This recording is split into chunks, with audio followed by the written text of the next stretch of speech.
পরিবর্তিত বিশ্ব পরিস্থিতির সঙ্গে তাল মিলিয়ে এগিয়ে যেতে ভারতের পররাষ্ট্রনীতিতে পরিবর্তন আনা জরুরি হয়ে উঠেছে বলে মন্তব্য করেছেন দেশটির পররাষ্ট্রমন্ত্রী এস জয়শঙ্কর।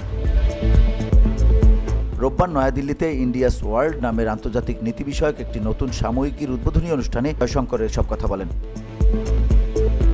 ডেকান হেরাল্ডের এক প্রতিবেদনে বলা হয়, জয়শঙ্কর বলেছেন, আমাদের পররাষ্ট্রনীতিতে পরিবর্তন আনা প্রয়োজন। আমরা যখন পররাষ্ট্রনীতিতে পরিবর্তন আনার কথা বলি, যখন নেহেরু পরবর্তী পররাষ্ট্রনীতি গঠনের কথা হয়, তখন এই পরিবর্তনকে রাজনৈতিক আক্রমণ হিসেবে দেখা উচিত নয়।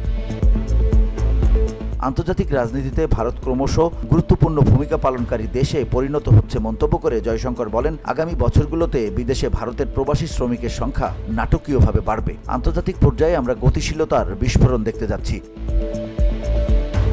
ভারতের পররাষ্ট্রনীতি কেমন হওয়া উচিত সেই প্রসঙ্গে জয়শঙ্কর বলেন, বড় পরিসরে চিন্তা করা, দীর্ঘমেয়াদী চিন্তা ভাবনা করা আমাদের ভবিষ্যতের পররাষ্ট্রনীতি হবে বলে আমি মনে করি। বিভিন্ন কারণে আমরা এতদিন গুটিয়ে থাকা পররাষ্ট্রনীতি অনুসরণ করতাম, সেই দিন আর নেই। ভারত অনেক আগেই সেই দিনগুলোকে পেছনে ফেলে এসেছে।